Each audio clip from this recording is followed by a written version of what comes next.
Okay, Jann, to start with, why don't you tell our audience what is White Wedding? Tell us about this film. White Wedding is a comic romantic road movie. It's set in South Africa. It's familiar in lots of ways in that we are using a story structure or a formula, if you like, that's fairly familiar.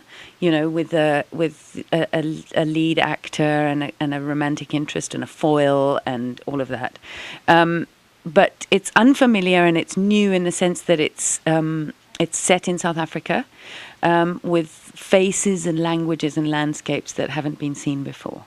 And it's the story of Elvis, who is a middle-class South African guy who's trying to get to his wedding, which is taking place in Cape Town, and he lives in Johannesburg, and he has to get all the way across the country, which is a fairly large country, to get to his wedding, and things just go wrong from the minute he gets to the bus station.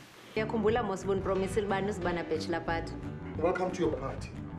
I'm Elvis. Guru Atro.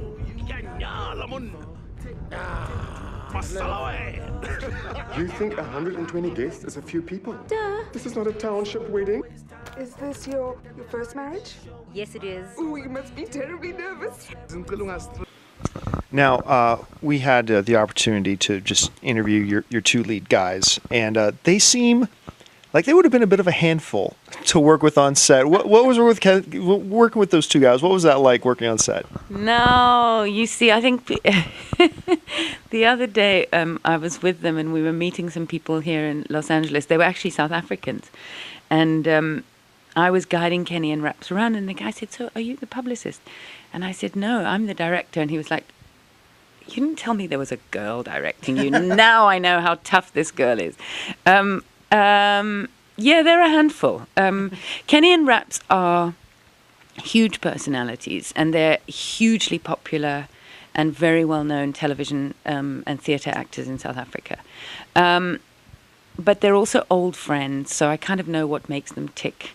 And you know, we've known each other long enough to have gone through a lot of arguments and getting over them.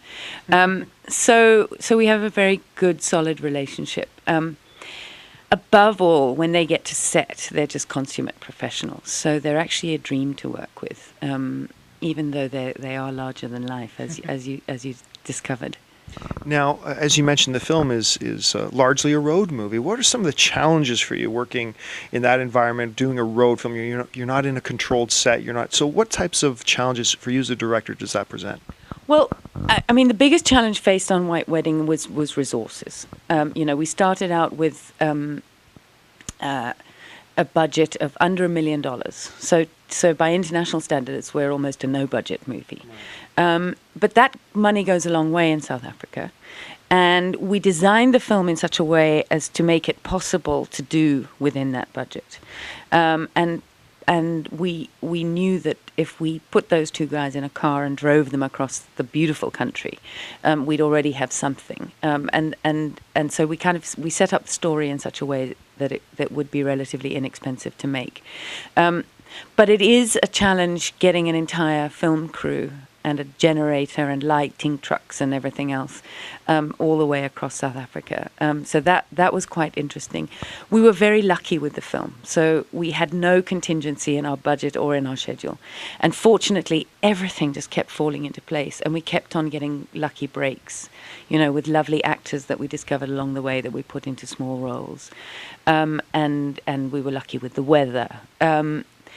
But in a way, one of the ways that I really like working is to keep a certain looseness about the project. So given the schedule and the budget, we couldn't improvise anything. So when I say looseness, I don't mean improvisation. I mean allowing what's going on around you to kind of enter the frame.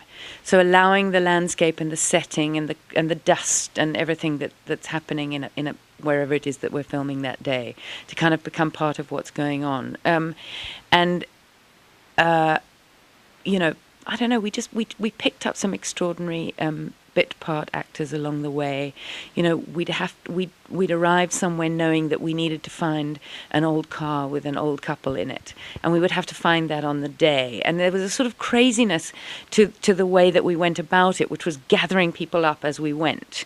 But it made for a lovely kind of energy on screen, I think, that we were using what we found along the way and bringing that to the screen to add to the actors and the script that they had. And I like working like that because it makes for something that's very alive feeling.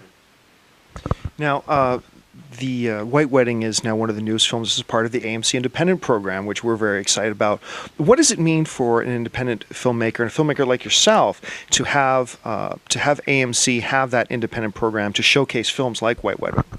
Well, you know, we are a South African movie, so we come to America as a foreign picture, and we're an independent movie, so we come to America with about 3 cents, like 2 cents since we had lunch. And so for us, that AMC is prepared to support a film like us and take us to a wider audience is a huge break and a great honor and a great thing to happen to us, because we obviously want to reach as many people as possible. So having AMC behind us is crucial to our campaign to get White Wedding seen in America. And yeah, you know, independent sector is where new things get tried out, where new voices emerge. And so the fact that AMC in such difficult times is prepared to kind of support that sector is fantastic.